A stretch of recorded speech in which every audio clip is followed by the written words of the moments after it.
Hello guys, a day in my life. Samahan niyo muna uli ako ngayong araw na ito. Sinamahan ko nga pala dito ang pinsan ko magtawag ng barkada namin.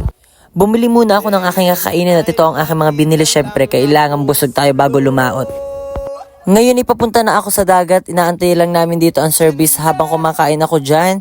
Kasi gutom na nga ni ako. Maya-maya ay dumating na rin ang aming service kaya sumakay na kami.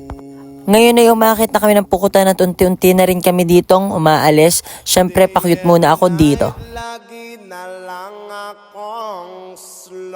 Ayan, nasa laot na kami at grabe may nakita ako ditong lumba-lumba. Nakarating na rin kami sa aming buya.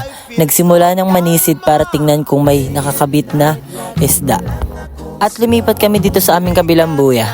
At dito ay napahulog na ang aming lambat.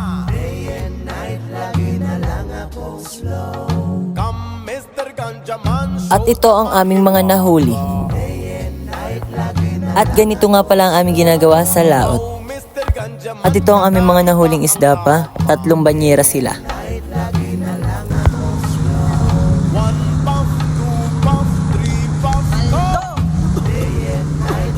At habang pauwi na nga kami ay nagutom ako kaya kumain muna uli ako.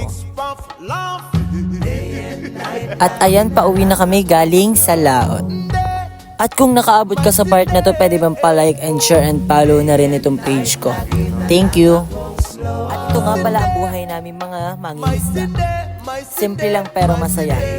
Ang experience na ito ay salamat sa pagsama. See you sa next vlog. Bye-bye!